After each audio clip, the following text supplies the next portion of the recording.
Sa grâce. On a besoin de parole de Dieu. Amen. On a besoin que Dieu nous parle, que Dieu vienne nous visiter, que Dieu agisse dans nos églises. Amen. On n'a pas besoin d'un serment ou de quelque chose, d'un message. On veut le message qui est la parole de Dieu. Amen. C'est ça. Parce que des messages aujourd'hui, il y en a dans l'église. Vous ne voyez pas, les dimanches. Il faut savoir ce que dans travers ce message, qu'il y a un mot de Dieu, une parole de Dieu. Amen. Et je le crois. De ce que le Seigneur, parce que ce matin, nous sommes venus pour apporter quelque chose. Amen. Je ne suis pas là pour dire, je dépose quelque chose. Non, je suis là pour apporter quelque chose. Amen. Je suis là pour apporter ma vie avec toi ce matin, Jésus-Christ. J'oublie mes problèmes et mes soucis, mais je viens adorer Dieu. Amen. Gloire à Dieu. Amen. Que Dieu soit béni. Alléluia. Chantons un cantique à la gloire de son nom.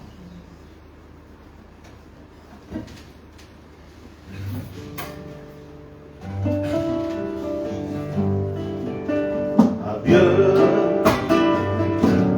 soit la gloire,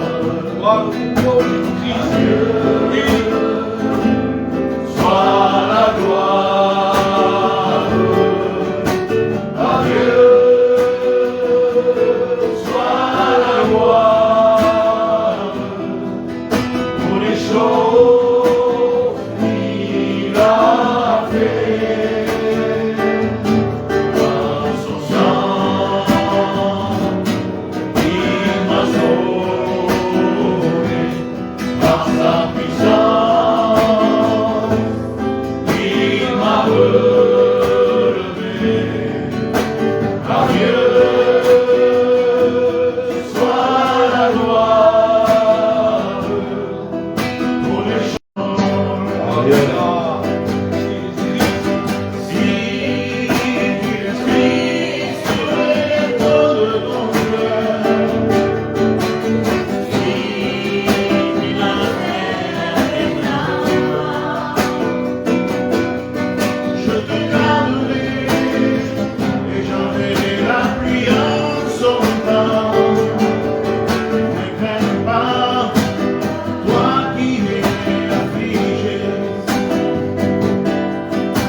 Amen.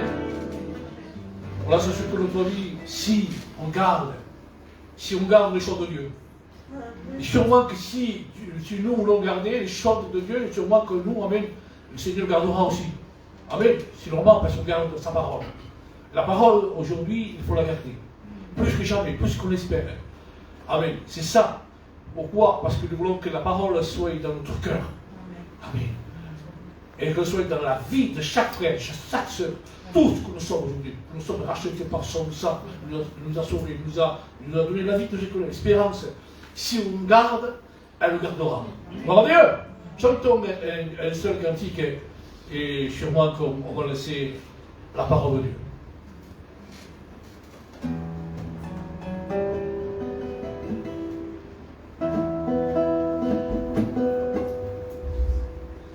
C'est si grand de louer son nom, de chanter des louanges, voir son Saint-Nom, lui proclamer sa fidélité, chaque jour infiniment. C'est si grand de louer son nom, de chanter des louanges, voir à son Saint-Nom, lui proclamer sa fidélité, chaque jour infiniment.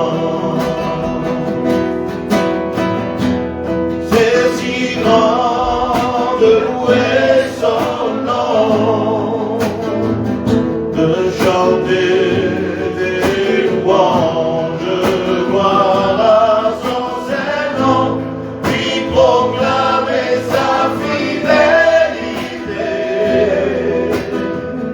chaque jour infiniment.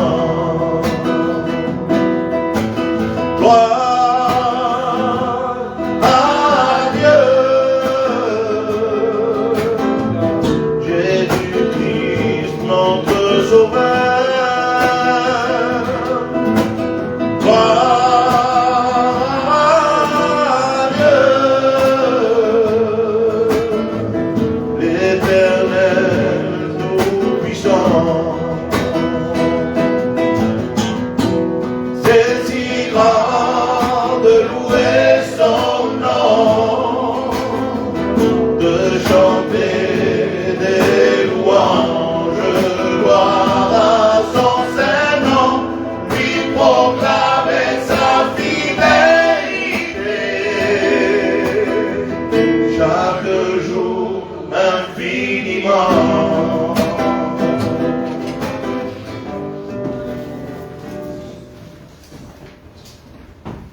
le Seigneur.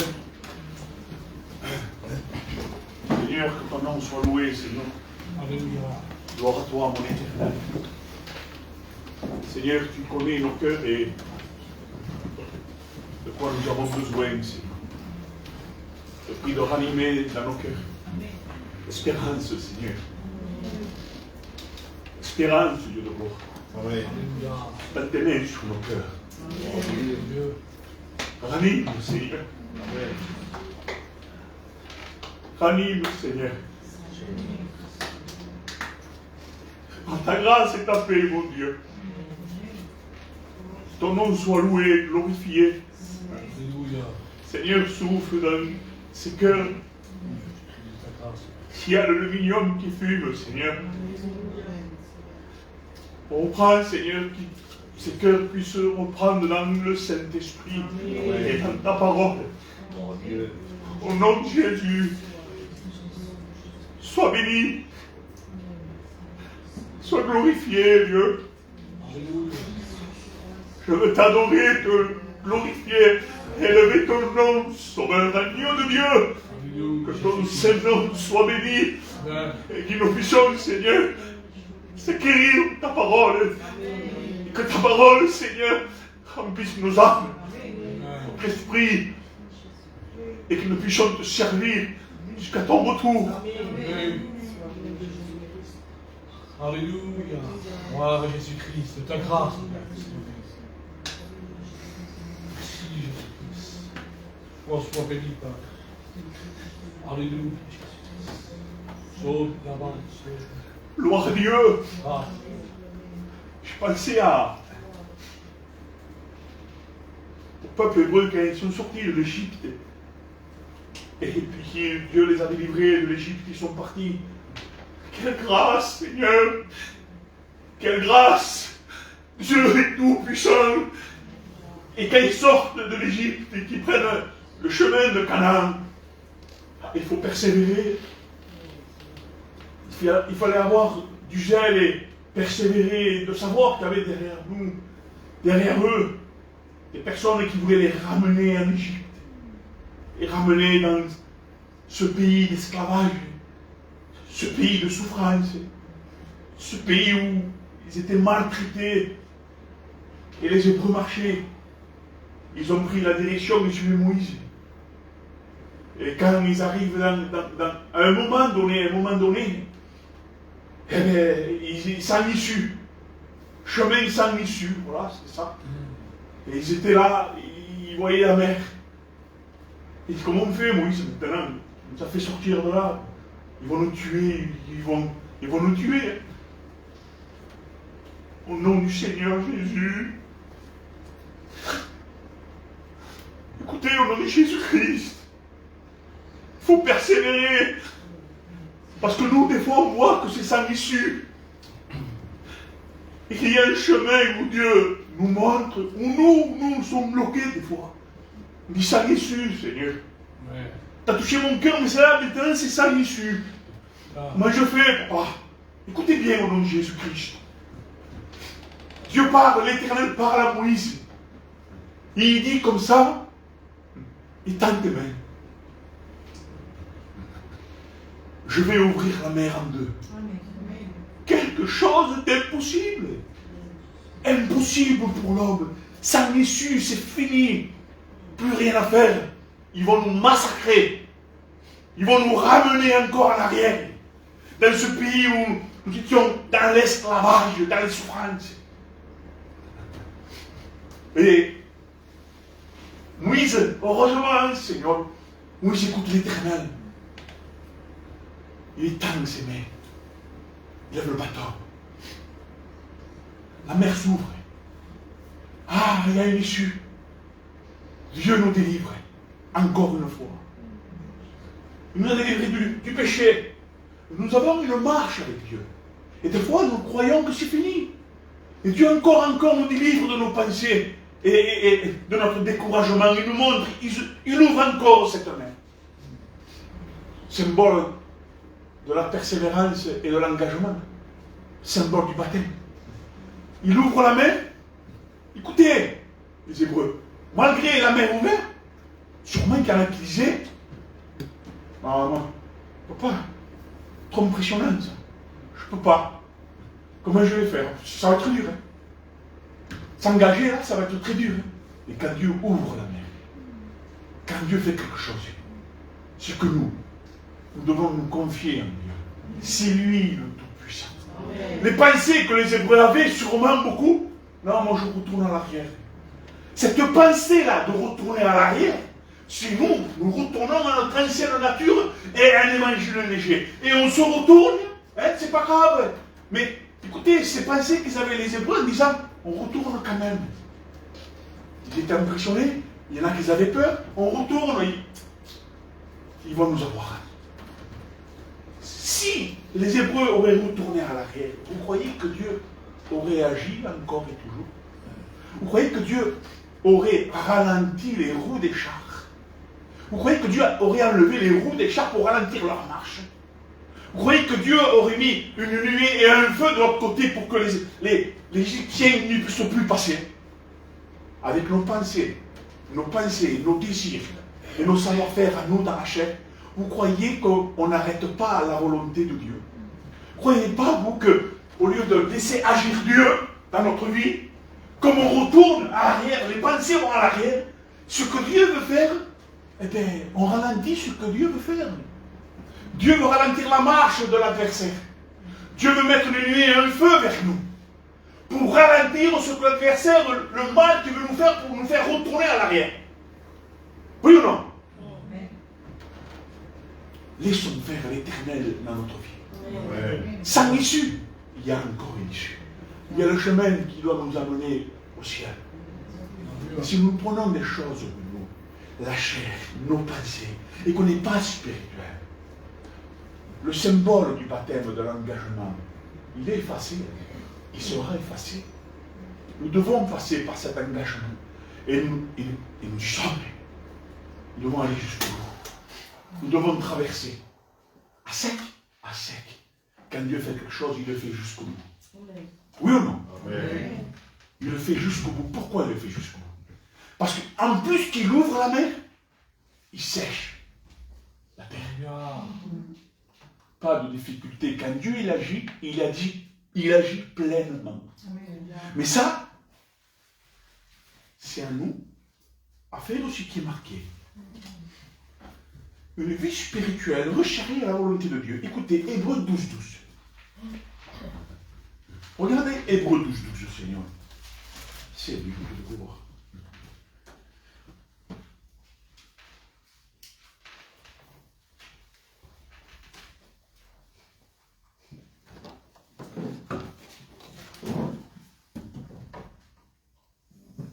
Il dit comme ça, fortifiez donc vos mains languissantes. Vous avez compris? Autre traduction, redressez donc les mains qui retombent et les genoux qui flageolent. Ça vous rappelle pas? Écoutez, quand je vous ai parlé, ce message, je l'ai depuis, je ne sais pas, 2-3 jours, et ça m'est venu là, les Hébreux, quand ils voulaient traverser la mer. C'est la même chose. Les frères et sœurs, ne soyez pas effrayés de l'adversaire. Attention, il ne faut pas le sous-estimer. Il ne faut pas dire, oh, pas grave. Non, fais attention. Mais nous avons un Dieu tout-puissant. Celui qui est en nous est tout-puissant. Il est plus fort que celui qui est dans le monde. Et nous devons faire notre part. Écoutez ce qui est écrit. Dieu nous dit ce matin, redressez donc les mains qui retombent, pour certains, et les genoux qui flageolent, mais prêts à tomber, prêts à plus combattre. Nous avons plus ce désir, cette force. Pourquoi? Parce qu'il n'y a plus d'entraînement. Un sportif, quand il s'entraîne, n'importe quel sport, il s'entraîne pour être plus fort et encore plus fort que son adversaire. Nous sommes des chrétiens, des enfants de Dieu. Il n'y a pas d'entraînement, c'est un symbole. Mais il y a une vie de tous les jours devant Dieu pour devenir toujours plus fort et être toujours dans la force. Écoutez, le verset 13 dira, et suivez avec vos pieds de voie droite. afin que ce qui est boiteux ne défie pas, mais plutôt s'affermisse. Mon Dieu. Seigneur, Dieu de gloire. Merci, Seigneur. Des fois, ça ne vous arrive pas à dire, Seigneur, je suis encore avec toi. Tu es encore avec moi. Malgré que tu lis et que tu pries tout. Et tu dis, Seigneur, tu es toujours avec moi. Je ne ressens pas ta présence. Je ne ressens plus ta présence.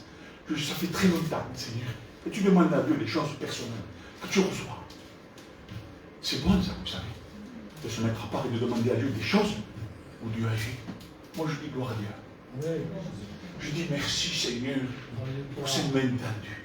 Dieu nous parle ce matin, non? Amen. Dieu nous parle ce matin. Attention, ne fais pas retomber tes bras, tes mains. Ne flageole pas avec tes genoux, tes jambes spirituelles. Mais sois fort au nom de Jésus. Va chercher de la force auprès de Dieu. Mets-toi genoux devant le roi des rois. C'est lui qui nous donne la force d'avancer. Il n'y a que lui. Il n'y a que Christ, il n'y a que l'Éternel, il n'y a que le Saint-Esprit. Écoutez, verset 14, il dit, recherchez la paix avec tous. La paix avec la parole de Dieu. C'est manifester la parole de Dieu. Et la sanctification sans laquelle personne ne verra le Seigneur. Verset 15, il dit, prenez garde que personne ne se détourne de la grâce de Dieu. Se détourne de la grâce de Dieu. Prenez garde. Et c'est ça le peuple hébreu quand il était devant ce sang issu. Il dit, on va retourner. En quelque sorte, le chrétien aujourd'hui, il ne le dit pas avec sa bouche, on va retourner. Il dit, qu'est-ce que tu veux faire? On dirait qu'on limite Dieu, il y a une limite, non, mais voilà. Mais toi, tu n'es pas Dieu. Quand on n'est pas spirituel, vraiment, il y a comme un blocage, comme un mur, comme une mer, comme un océan. Mais c'est le monde, ça. C'est le monde. La mer, c'est le bord du monde. On dirait que c'est fini. Tous les problèmes qu'on peut avoir chacun de nous ce matin. Toutes les pensées qu'on peut avoir, c'est le monde de la mer. Et on dit, c'est pas possible de traverser tout ça. Qu'est-ce que c'est dur d'être chrétien? Non, c'est pas dur. La dureté, ce n'est pas la parole. C'est la vie qu'on mène ici-bas sur terre, de ce qu'on boit, de ce qu'on fait, de ce qu'on reçoit. Hein? Mais ce qui nous fait remonter au-dessus de tout ça pour marcher sur les serpents et sur les scorpions, c'est la mise à part, c'est la parole, c'est la vie avec Dieu. Il y a comme une mer devant nous. Il y a comme un blocage, comme un mur où c'est pas possible. Et nos pensées, sans le dire, on dit, oh, ça va. Allez, c'est pas grave. Et on va dire, on recule. C'est pas grave. Et on retourne dans une vie légère, très légère, et une vie mondaine. Et là, oui, l'adversaire te laissera tranquille. L'adversaire te laissera tranquille. Parce qu'il aura gagné. L'adversaire qui embête? Pharaon. Dans son cœur, c'est quoi qu'il avait? Moi, je suis sûr, on peut remonter à l'arrière et dire que c'est l'Éternel qui a endurci son cœur. Mais c'est un symbole pour nous. Ça nous parle. Dans le cœur de Pharaon, ce qu'il voulait, lui, c'est garder le peuple hébreu. Le garder captif dans l'esclavage. Parce que ça lui servait beaucoup à lui. À lui, ça lui servait beaucoup et il se réjouissait d'avoir un hébreu qui était dans l'esclavage et qui faisait des briques avec de la boue et de la paille. Quelle richesse! Mais pour l'hébreu, il n'y avait aucune richesse. Il n'y avait rien, il n'y avait que de la boue et de la paille. Les frères, dans le monde, pour un chrétien, il n'y a que de la boue et de la paille. Nous nous montons quoi sur la terre? De la boue avec de la paille. Qu'est-ce qu'on a sur la terre? Ta voiture, c'est quoi? Ma voiture, c'est quoi? De la boue et de la paille. Ta maison, qu'est-ce que c'est? De la boue et de la paille. Tout ce que tu peux avoir dans ta vie terrestre, c'est de la boue et de la paille. Mais ce qu'on reçoit du ciel, ce qu'on reçoit de Dieu, c'est plus que l'or. C'est la vie éternelle. C'est une place dans le ciel. C'est quelque chose qu'on reçoit dans notre vie qui reste pour l'éternité. La paix, la joie, le bonheur, la lumière. Qu'est-ce qu'il y a plus que ça, mon frère? Il n'y a que de la boue et de la paille. Et on se construit des choses sur la terre. Hein, avec nos jambes. Avec nos mains. On les tremble jusqu'à là. Et on se démonte. Et on fait des petites briques. On fait des petites briques, 1, 2. Mais vous ne savez pas que tout ça, c'est pour Pharaon. Vous ne savez pas que tout ce qu'on se construit dans la terre, c'est pour Pharaon. Hein? Symbole de l'adversaire, symbole de Satan. Tout ce qu'on peut faire, qu'on peut se construire moralement, et tout ce qui vient de l'intérieur, qui est terrestre, c'est pour Pharaon. Aucune valeur, il n'y a rien pour nous, les frères. Il n'y a rien pour nous, les sœurs, il n'y a que dalle. Il n'y a rien. La seule chose qu'on peut recevoir et le garder pour l'éternité, c'est la parole de Dieu. C'est le Père, le Fils et le Saint-Esprit. C'est le ciel, hériter le ciel, c'est notre but. Amen.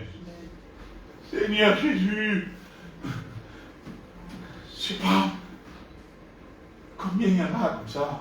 Combien il y en a comme ça.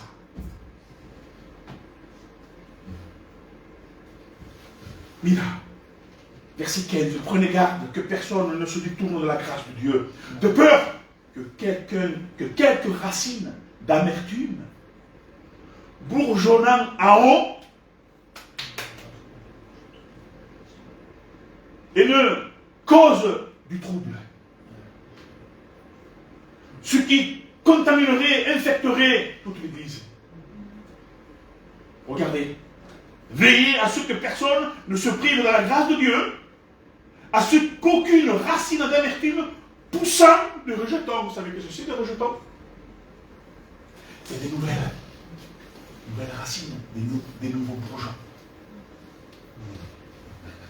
Quand quelqu'un reçoit quelque chose d'amertume, c'est amer, c'est de l'absinthe, ça vaut rien, c'est amer, ça rend les autres amers. Et cette amertume-là, ces racines-là qui bourgeonnent en toi, tu peux faire encore des rejetons. Encore des rejetons avec de l'absinthe.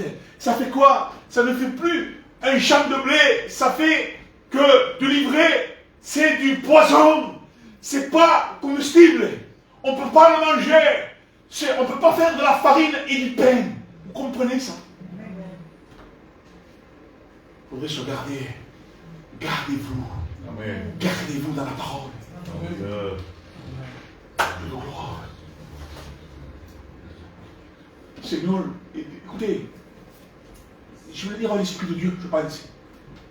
Dieu est vivant. Amen. Dieu est vivant. Jésus-Christ est vivant. Le Saint-Esprit est vivant. Le ciel est ouvert. Le ciel, c'est la vraie vie. Le ciel, c'est la vraie lumière. Aucun hôpital, aucun docteur, aucun malade, aucun mort dans le ciel. Ça n'existe pas dans le ciel, ça. Et on veut se faire des briques avec de la boue et de la paille ici-bas sur terre. On se démonte pour la terre. Qui veut rendre un culte ce matin, Seigneur? Si vous écoutez déjà et que vous prenez, c'est ça le culte. Ça, c'est le culte. Vous rendez à Dieu les bonnes choses parce que vous obéissez à Dieu. C'est le culte. Ce n'est pas seulement le pain, le vin. Le culte, c'est obéir. La sanctification, c'est obéir. Plaire à Dieu, c'est obéir. Obéir, faire la volonté de Dieu. Dieu a créé ça, il aime ça. Dieu n'aime pas quand on a des pensées qui nous fait retourner en arrière. Et pour ça, les frères et sœurs, chaque jour que Dieu fait, chaque jour que l'Éternel fait, nous devons, c'est dans nos cœurs, rechercher Dieu, rechercher Jésus, rechercher le Saint-Esprit, rechercher ce que Dieu veut nous dire, nous mettre toujours devant Dieu, rien n'est accompli encore en nous. Jésus a tout accompli, mais nous n'avons rien accompli, nous devons aller jusqu'au bout. Amen. Et pour ça, chaque jour que Dieu fait, chaque jour, même avec ta fatigue, ta fainéantise, monte dans ta chambre, descends dans ta chambre, je ne sais pas où tu vas pour prier, mais vas-y de tout ton cœur. Parce que il y a quelque chose à recevoir de Dieu. Quoi? En tout cas, même tu m'as demandé, dis Seigneur, pardon, et qu'est-ce que tu veux de moi?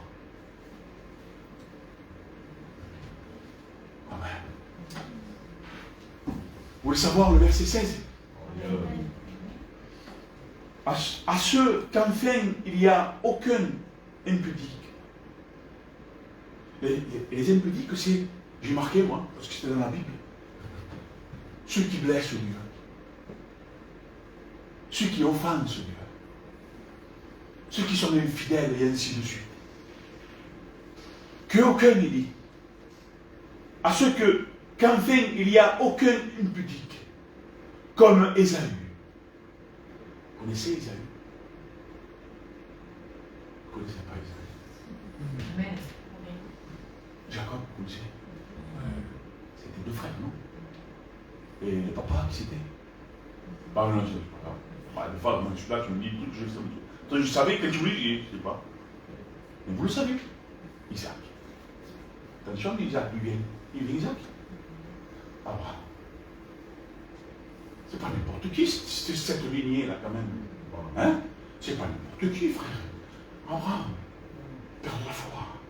Et puis il a eu deux nietos, hein? Des petits-enfants, où il y a un qui est rusé, et un, j'ai fait. Au lieu de regarder comme Abraham, quand Dieu lui dit, et l'autre comment Abraham? Non, sous sobrino. Non, sous sobrino. L'autre. Dans le cerveau. On le connaît, l'autre. Dieu dit, alors, Dieu parle à Abraham. Abraham dit, alors tu vas aller où? Où est allé où? Le cerveau est devenu Sodome. Sodome et Gomorrhe. L'autre. Il a l'autre. Pour l'autre. Sodome. Abraham, le chien. Mira, Abraham. Mira le dominio d'Isaac, par la suite, et des conséquences. Ça touche un peu l'autre. Charnel. La vision charnelle. Qu'est-ce qu'on peut y gagner? Qu'est-ce qu'on peut prendre? Les frères et sœurs, regardons ce qu'on peut prendre dans la parole avant tout. Et si on cherche dans la parole avant tout, on n'aurait pas cette pensée de l'autre. Parce que quand tu confies en Dieu et que Dieu te donne tout par-dessus. Et c'est lui qui dirige tout. Ne soyons pas dans la pensée de l'autre. Et de Jacob et d'Ésaü. Écoutez Ésaü, on va laisser Jacob. Regarde Ésaü. Plus tard, il dit, mira, à ceux qu'enfin qu'il n'y a aucun impudique. Ésaü, qui, pour un seul mai, par la combien, livra son droit d'aînesse. Il a perdu, Ésaü. Il a perdu son droit d'aînesse, ça veut dire toutes les richesses de son père Isaac. Il a perdu. Pourquoi? Il revenait des champs, de chasser. Il revenait de là et il avait fait 4 jours sur moi même. Un petit peu, et il vient. Il a fait la chair, on l'aime la chair. Quand il se manifeste la chair. On oublie Dieu, on oublie les richesses de Dieu. Et il dit à Jacob, j'ai faim. Pas plutôt, c'est moi qui imagine tout. Pardon? J'ai faim. Hein? Ah ouais? Lentilles, on veut dire lentilles. D'accord. Et t'as fait quoi? Il tourne, il fait ça, il tourne, il fait. Ah oui, regardez. Ah ouais, la malice et tout ça là. Oui. Mais si je te donne un plat là, je te donne un plat. Tu me donnes ton droit d'aînesse? Mais oui, pas grave ça, ton aînesse. Il est devenu fou quoi. Il a tout oublié quoi. Il prend le plat de la lentille. On lui donne la lentille. Pas de lentille, oui. Il mange. Voilà, je t'ai eu. L'adversaire, c'est ce qu'il veut. Quand tu es dans la détresse, quand tu es dans ces choses de la terre, quand tu vis rempli de la chair, rempli de poussière, rempli des choses que tu es imprégné dans la terre 24 heures, et que tu as un désir de prendre quelque chose qui te fait encore pour la chair, l'adversaire te propose quelque chose pour qu'il puisse t'enlever quelques richesses de Dieu. Ce n'est pas la seule richesse que lui a enlevée, Jacob. Il lui a même volé les bénédictions que son père de la part de Dieu, à travers Isaac, voulait lui donner à Esaü. C'est terrible, non? C'est terrible, non? L'adversaire, quand il veut te détruire, il ne veut pas t'arracher ton bras. Il veut ta mort. Il veut te tuer. Il ne veut plus que tu puisses prendre les droits de naissance, ni les bénédictions de l'Éternel. Rien. Il veut t'anéantir. Il veut nous anéantir. Par quoi? Par des pensées, par une vie charnelle, par des envies charnelles, par des choses où ça ne touche rien de spirituel. Toutes nos pensées de l'antôme, toute la chair de l'antôme, toutes ces entrailles, ces choses qu'il aime. Ça nous empêche les bénédictions. Ça nous empêchera de rentrer au ciel. Si ou non? Miracle. Si je peux demander pardon à Dieu par la suite. Attends un peu. C'est trop facile ça. Oui, j'ai péché, j'ai fait ci, volontairement, d'accord. Tu viens au pied de Jésus, tu demandes pardon et Dieu te pardonne? Oui, c'est vrai, c'est vrai. Mais attention, des fois on n'a pas le temps. Tant que tu es sur la terre, l'adversaire te fera croire que tu peux demander pardon demain. Mais demain, ça va être pire. À un moment donné, vous savez, on n'est plus sur la terre. Et la Bible dit, c'est trop tard.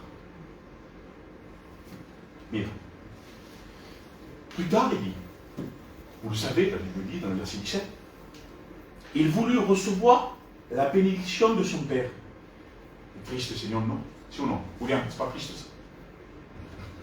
Isaac, il est là, il voit pas trop bien, il voit pas même. Il voit très trouble.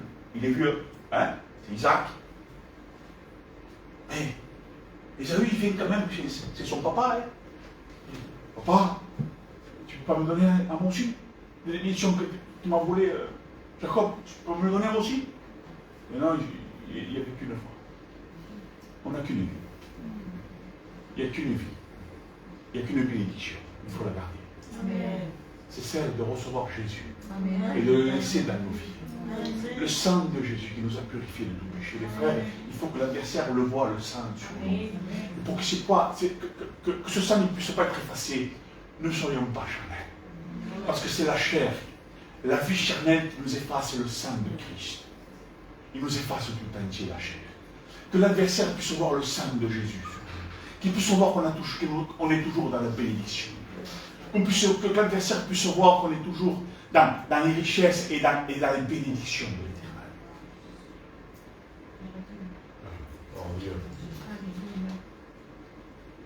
Plus tard, vous le savez, il voulut recevoir les bénédictions de son père, mais il fut repoussé. Mais Seigneur, il fut repoussé.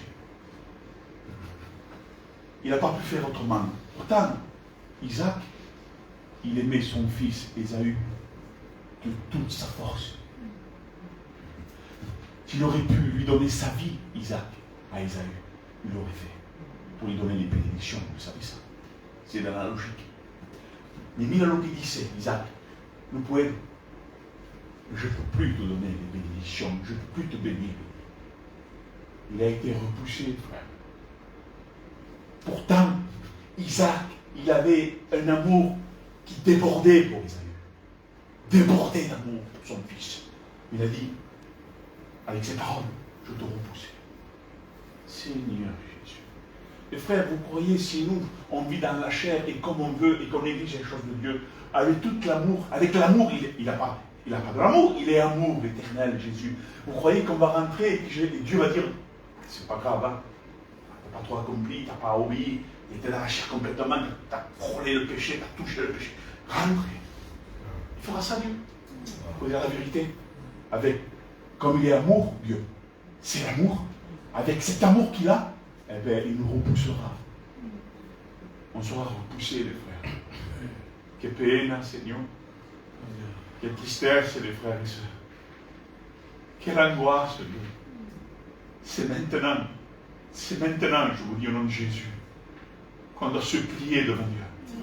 On doit se prosterner devant l'Éternel. On doit crier vers Dieu. Oh là, après c'est trop tard. Ça sera trop tard.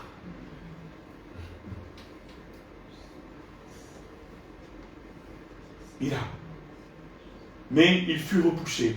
il ne trouva aucun moyen de changer la situation, bien qu'il ait recherché en pleurant.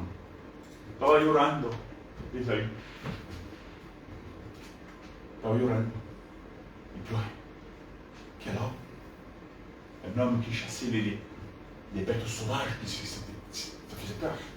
Un homme sûrement qu'il était là, qu'il avait de l'autorité. Devant Dieu, on n'a aucune autorité, aucune force, on n'est plus rien. Quand on est devant Dieu et qu'on est jugé, c'est terrible. Qu'on sait qu'on va aller à l'enfer. Tu peux pleurer de toutes tes larmes, ça sera fini. Dieu est amour, mais même que Dieu est amour, en voyant tes larmes, il voit ta vie passer où tu t'es pas repenti, où tu as vécu une vie évangile qui n'est pas conforme à celle de Dieu. Dieu ne peut pas aller contre lui-même. Quand il dit quelque chose, il accomplit. Et Dieu, avec toutes ses larmes d'amour pour toi, et tu diras, je peux rien faire pour toi. Mais Dieu, tu es le Tout-Puissant, toi. Oui, mais là, c'est trop tard. C'est pas maintenant qu'il faut se repentir. C'était avant. Maintenant, c'est trop tard. Le trop tard, c'est l'enfer. C'est pas en étant dans la terre. Tu auras toujours pardonné dans la terre. Si tu viens à Dieu, il ne faut pas se moquer de Dieu.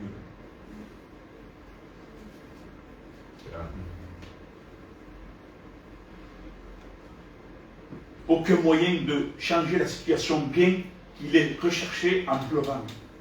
Vous savez à qui me fait penser Isaïe, ce moment-là? À quelqu'un qui est tombé dans l'apostasie. Parce qu'avant ça, mes frères, Isaïe n'avait plus aucun respect ni valeur pour la spiritualité, pour la richesse de son père et pour les bénédictions. Il a négligé, aucun respect pour tout ça. Il a eu faim dans sa chair. Il a mangé dans sa chair. Tout ce qui est spirituel n'était plus à lui. Il n'avait plus rien. Il connaissait l'Éternel. Il savait, il connaissait Isaac. Il connaissait son grand-père. Comment il marchait dans les voies de Dieu. On peut se rappeler, on peut avoir un père serviteur, on peut avoir des oncles, on peut avoir des tantes, des frères, et tout ce que vous voulez, une famille entière dans l'évangile. C'est pas ça qui fait le chrétien. C'est pas eux qui vont nous sauver. C'est toi et Dieu. Amen. Alléluia. Gloire à Dieu. La vie avec Dieu, elle est personnelle. Il faut la goûter, et la garder, et la manger. Quel bonheur d'être avec l'Éternel. Merci Seigneur. Merci mon Éternel. Merci pour le Saint-Esprit. J'adore Dieu. J'adore l'Éternel. J'aime le Saint-Esprit. Je loue le ciel. Je remercie qu'il nous s'est fait connaître dans ma vie. Grâce. Amen. Oui, que grâce. Gloire à Dieu. Gloire à Dieu. Gloire à Dieu. Alléluia, alléluia, alléluia. Gloire à Dieu. Gloire à Dieu. Écoutez. Ésaü. Il renonce. Et c'est pour nous qui nous parle aujourd'hui. Il renonce volontairement à Christ, aux bénédictions de Dieu. Pourquoi? Pourquoi? Ça nous parle, on est pareil. Excusez-moi. Pourquoi on néglige? Pourquoi Seigneur, j'ai marqué moi? Pourquoi on ne veut plus, je marque comme ça, renoncer à la volonté de Dieu avec notre vie? Oui. Parce que c'est moi qui ai marqué comme ça. Hein. On ne veut pas souffrir. On ne veut pas souffrir. Toi, tu veux souffrir, toi? Non, tu t'en beaucoup. Mais l'évangile, il faut souffrir. Mais il y en a qui ne veulent pas souffrir, donc ils sont dans la chair, ils veulent marcher dans la chair. Ils sont là dans la chair. Ils veulent alors, pour ne pas souffrir, beaucoup de chair et gloire à Dieu. Beaucoup des briques avec de la boue et de la paille, et gloire à Dieu. C'est pas comme ça.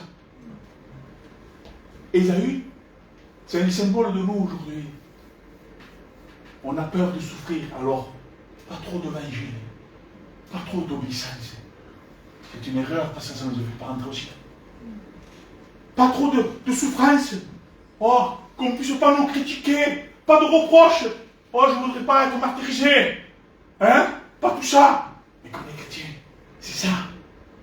Quand on est chrétien, on doit être critiqué, on doit passer par être martyrisé, on doit nous pointer du doigt, on doit souffrir. C'est ça l'évangile. C'est ça l'évangile, les frères. Si on n'est pas dans les souffrances, on n'est pas des chrétiens. Parce qu'on est pareil que les autres, on n'a pas de différence. Mais comme il y a une différence avec celui qui est chrétien et qui n'est pas et celui qui y est. Donc ça ne va pas, ça fait des disputes. Ça ne marche pas. Il y a des souffrances. Il y a des difficultés. Il y a des choses qui s'enchaînent. Famille pour famille, il y a tout le monde. Et tu souffres. Tu pleures, personne ne te voit. Moi je ne te vois pas quand tu pleures, Paul. Tu ne te vois pas, quand tu pleures devant Dieu. Antonio, moi je ne te vois pas. Il n'y a que Dieu qui te voit. Les prières, nous on ne connaît pas tes prières, Antonio, mais lui, l'Éternel, il connaît tes prières. Il sait que tu mets à genoux, et que tu pries, que tu pleures, que tu cries vers Dieu. Il connaît tes prières, il les connaît. C'est lui le vrai. Le tout-puissant, c'est lui. Vous vous rendez compte à qui on va rendre un culte ce matin? On va rendre un culte au vrai Dieu. Et ça commence par où? Par le pain de vin? Non. Non. Ça commence par une vie. La mer s'est ouverte. On s'est engagé. Il nous a délivrés en premier. Il nous a délivrés de l'Égypte, l'esclavage. Il nous a fait sortir direction Canaan. Et Canaan, à un moment donné, est à la malle. Il dit, attends, le baptême alors? Oui, le baptême. Le baptême ne sauve pas, mais il faut le baptême quand même. Il ouvre la mer, on est rentré dans l'engagement, sans peur, sans crainte. On aime Dieu, on traverse la mer. Il dit, oui, j'ai confiance en Dieu. Je sais que Dieu ne va pas refermer cette eau sur moi, va me tuer. Non, c'est sur les adversaires, là. Il traverse. Combien de mètres? Je ne sais pas combien de kilomètres. Le peuple, ils étaient, je ne sais pas combien. Ils traversent tous. Ils traversent tous, hein. Et voilà. Tout le monde traverse. Nous avons dit, traverse ça. Tout le monde traverse. Non, il y a un hébreu qui sait qu'elle est traite. Non, ni uno. Ils passent tous. Ah, voilà. Allez, une église. Attends. Ils ont tous traversé. Tous baptisés, c'est des chrétiens. Ah non. Il y en a qui vont gémir, ils vont vous respecter, ils vont aller contre Moïse, ils vont pécher. Mais ils ont été baptisés. Ils pêchent. Ils ont traversé la mer, Anton. Ça, quand même, Dieu les a sauvés. Oui, il veut les sauver encore. Mais même qu'ils ont traversé la mer, ils ont eu des miracles terribles.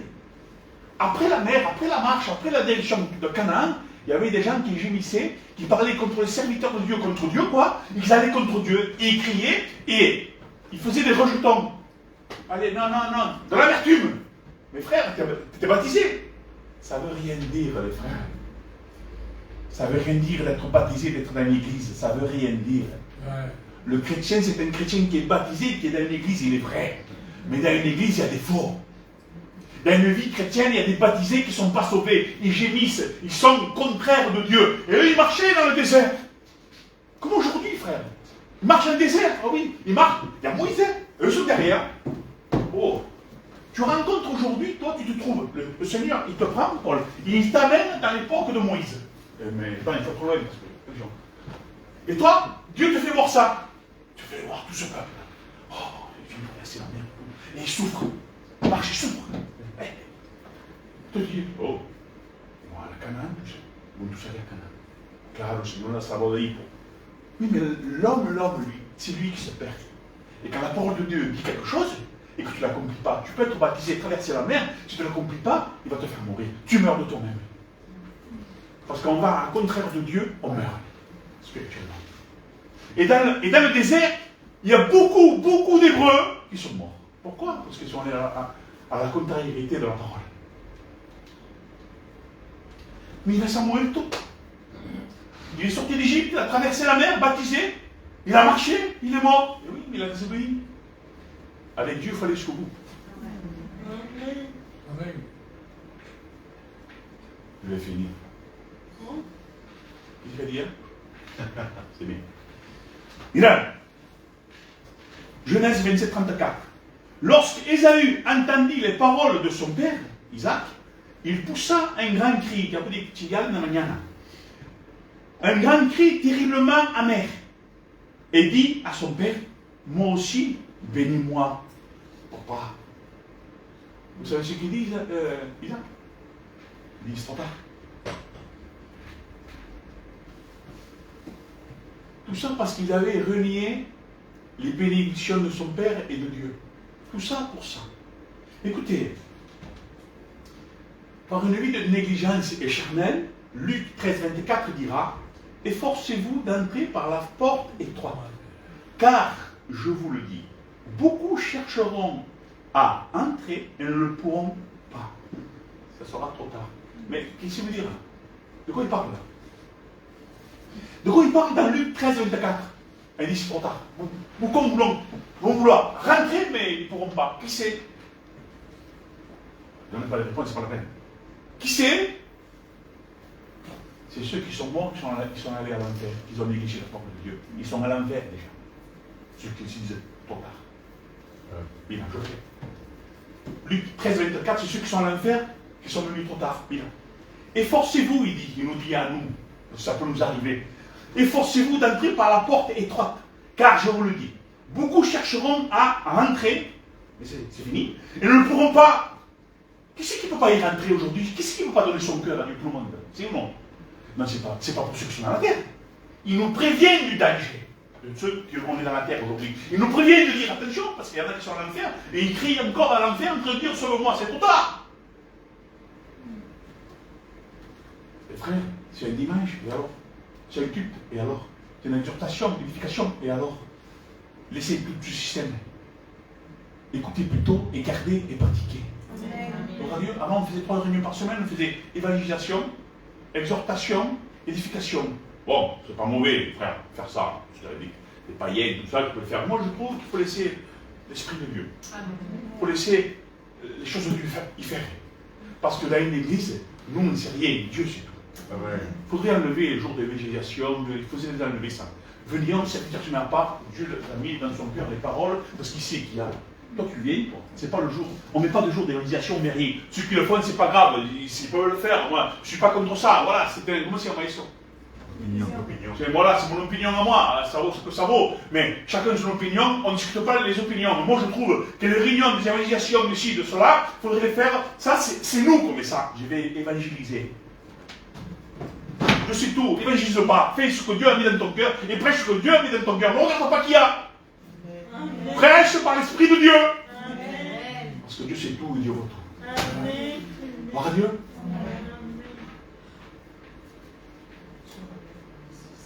Écoutez, j'ai été béni. Vous avez été béni aussi. Je le sais. Dieu a parlé. Mais voilà. Si il y a le cimetière, la préséance avec toi, mais Dieu m'a parlé, je me suis régalé. D'accord. Tu vas exercer. Tu vas faire ce que Dieu nous a demandé ce matin. Ne néglige pas les richesses, les bénédictions de Dieu. Ne néglige pas l'obéissance. C'est ce qui va nous faire monter au ciel. Obéissance égale Jésus-Christ. Jésus-Christ égale obéissance. Jésus-Christ égale sanctification. Jésus-Christ égale la vie éternelle. Amen. Amen. On prie le Seigneur. Paul, tu pries mon frère. Oui. Seigneur, ce matin, merci parce que, encore, Seigneur, parce que tu nous parles à travers dans cette parole au miroir de ce que j'ai écouté, Seigneur. Et c'est vrai que ce matin, je ne voudrais pas que ma vie ou la vie des frères ou sœurs que nous sommes aujourd'hui, ce qu'on a entendu, ne voulons pas aussi, Seigneur, faire comme le temps qu'ils étaient dans leur temps, parents, Seigneur, à prêter des briques de la paille, Seigneur, oh, nous, Jésus-Christ. Parce que nous ne voulons pas renouveler les richesses. Mais au contraire, nous voulons aller de l'avant, à Canaan, la terre promise pour les chrétiens. Seigneur, merci, parce que tu nous donnes conseil, Seigneur, que dans ce monde, Seigneur, nous sommes ce que nous sommes par la grâce. Et merci pour ce que j'ai, Seigneur. Amen. Parce que tu me donnes, Seigneur, de tout encore, tu me permets d'être là et me réjouir. Je ne veux pas m'occuper de ce la terre, mais je veux m'occuper du ciel. Ta parole